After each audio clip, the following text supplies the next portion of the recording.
Guys, welcome back to Icons Haven, and I'm Ramadan, a dedicated young farmer. Have you been wondering why your birds are dying during brooding? It's definitely not bad luck. You are missing out on this one of these four steps you should take very seriously during brooding.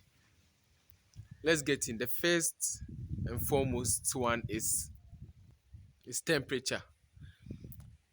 Why is temperature important in your brooding house? Because the chicks are very young and cannot control their body temperature.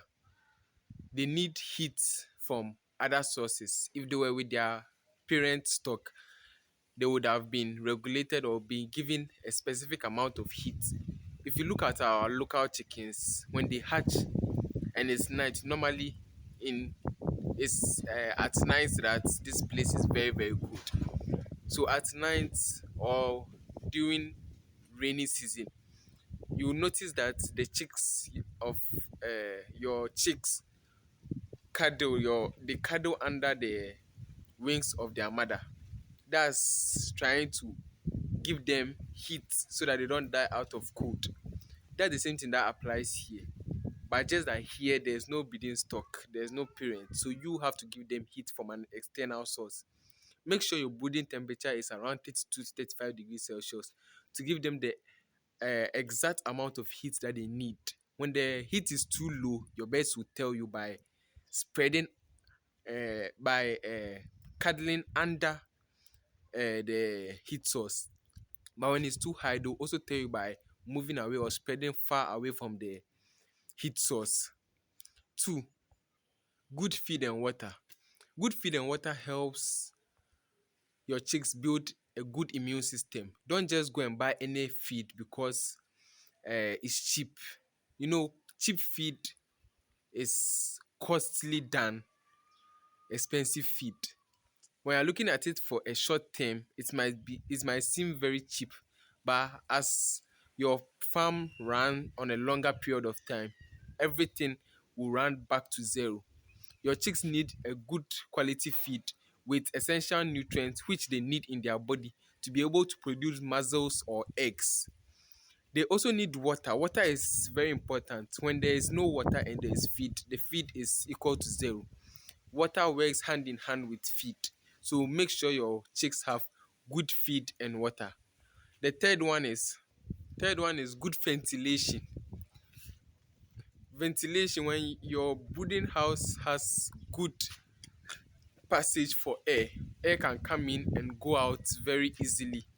It's most likely that you are escaping a lot of diseases like coccidiosis. It prevents the buildup of ammonia gas in your brooding house.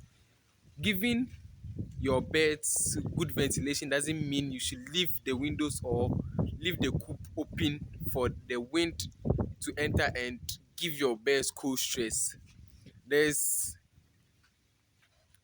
a period of time where you need to bring down all your curtains. As you can see on this cage, you can see that we have rubbers here that we cover when the weather is too cold. Same on this side and same on the other side over there. So when the weather is too cold, we bring it down. But when the weather is too hot, we raise it up, and also for good ventilation to prevent ammonia gas, as you can see. So when the poop gets down here, there is no buildup of ammonia gas. The floor is very clean as expected, and there is no ammonia buildup. The very last one is following the right medication and vaccination chart. I don't know, when most suppliers in Ghana here do not give a medication chart. That's why buying from a reliable supplier is very good. A supplier that will teach you what to do if you're a beginner. Ask you questions whether you have done it before, and the ones you did, were you able to do it? Were you able to uh, maintain the right amount of mortality rates? A supplier that will give you the medication chart and everything you need to know, medications to buy and whatever you need to buy. This when you have this, the only thing you have to do is get the medications and get the vaccination schedules, and they are good to go. That's all I have for you on icon about